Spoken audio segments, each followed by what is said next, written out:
Et ce sont de la GoPro HD Black 4 HD. Bon, je vais faire une petite séance de lecture. La caméra est posée sur la table dans le silence. Voilà, quoi d'autre à rajouter? Pas grand chose. Je vais faire donc de la lecture. La cuisine guyanaise, l'art de la bonne chère et du bien manger est une autre preuve de l'empreinte de la France en Guyane. La cuisine guyanaise est réputée. Le pays est giboyeux, les chasseurs et les pêcheurs suffisamment nombreux, les marchés regorgent de légumes et de fruits de toute variété, bananes, mangue, maracuja, papaye. Je précise, car je ne sais pas si je l'ai dit avant l'explication de l'essai, que la caméra est hors boîtier. Le citron vert règne sur toutes les tables grâce au tiponche qui ouvre l'appétit, tandis que poivre vert, noix, muscade et piment de Cayenne poussent souvent dans les jardins potagers eux-mêmes.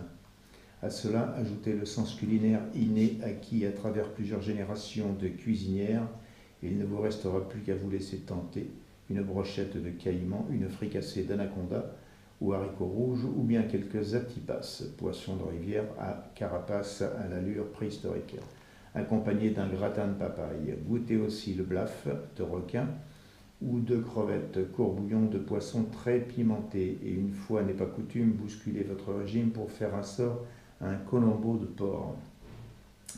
Riz, igname, fruits à pain, couac sont les aliments de base de cette cuisine odorante et riche. Les champs de canne à sucre de Maturi et de la colline de Rorota donnent un rhum dont les connaisseurs disent qu'il est meilleur que celui des Antilles. Toujours est-il qu'une bouteille de cœur de chauffe sera l'ambassadrice la plus efficace et la plus appropriée du plaisir de vivre en Guyane.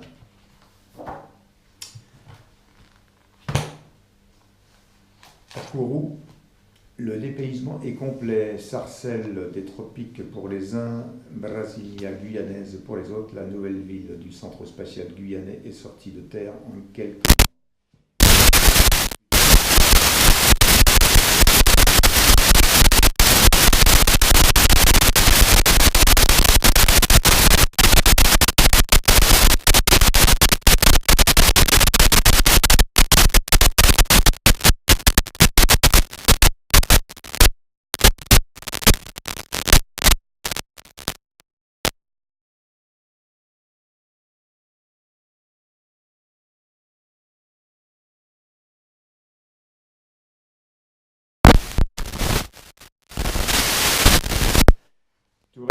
l'installation du 2e régiment de la Légion étrangère a apporté à la ville un regain de vie qui tend à s'intensifier grâce au nouveau programme de CSG.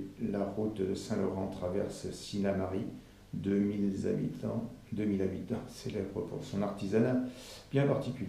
Travail de l'or, travail du bois tourné, mais aussi et surtout travail de la plume d'oiseau et plus particulièrement de la plume d'ibis, dont on fait ici des fleurs et des bouquets magnifiques. Irakubo et Organabo sont de paisibles communes et on devine le long de la route quelques villages d'Indiens cachés dans la savane. Le Centre spatial guyanais, CSG. Le Centre spatial guyanais a été construit entre 65 et 68, conçu en premier lieu pour satisfaire aux exigences du programme spatial français.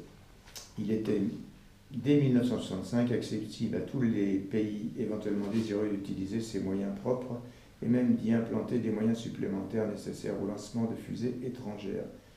Ainsi, en juillet 1966, les États européens membres du cercle ELDO décidaient de réaliser à partir de Kourou les lancements opérationnels d'Europa. Entré en activité en avril 1968 avec le lancement d'une première fusée sonde, le Centre spatial guyanais devenait complètement opérationnel le 10 mars 1970 après la mise sur orbite du satellite allemand Dial lors du premier essai en vol, le lanceur national Diamant B. À la fin de 1978, 10 ans plus tard, plus de 350 opérations de lancement y ont été accomplies, dont 6 lancements réussis de satellites scientifiques et de nombreuses opérations en coopération bilatérale ou internationale. placé en demi-sommeil le 1er juillet 1975 par suite de l'abandon pour des raisons économiques des programmes fusée-sonde et Diamant, le CEG est réactivé depuis 1977 pour assurer les tirs du lanceur lourd Ariane de l'Agence spatiale européenne. Des lancements importants reprendront donc de façon régulière à partir de fin 1979 au rythme moyen de 3 lancements par an. Pendant cette période de repos de 2 ans, le CSG en a profité pour réaliser les installations et équipements spécifiques d'Ariane, base de lancement système de télémesure, et renouveler systématiquement les équipes du centre qui, pour certains, étaient arrivés après 10 ans d'existence à leur limite de durée de vie ou à caducité technologique. L'avenir d'Ariane, au-delà de ses premiers tirs déjà décidés, l'analyse des programmes mondiaux pouvant donner lieu à des lancements par Ariane jusqu'en 1960 et la prise en compte de lanceurs de rechange nécessaires pour parer d'éventuels échecs au lancement ou des problèmes de fonctionnement des satellites en orbite conduisent à estimer raisonnablement le marché Ariane au cours de la prochaine décennie un nombre de lanceurs de l'ordre de 30 à 40. Les hypothèses qui conduisent à cette estimation reposent principalement d'une part sur la mise en place en Europe de systèmes spatiaux pour lesquels il existe une très forte probabilité d'une décision rapide au cours des 3 années à venir. C'est en particulier le cas des satellites de télévision directe, d'autre part sur les perspectives d'exportation de systèmes spatiaux.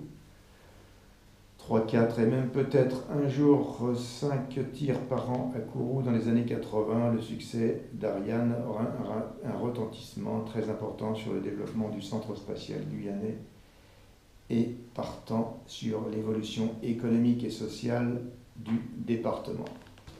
Voilà, en espérant que cet extrait de lecture soit suffisant en longueur pour dévoiler le défaut, nous allons stopper cet enregistrement.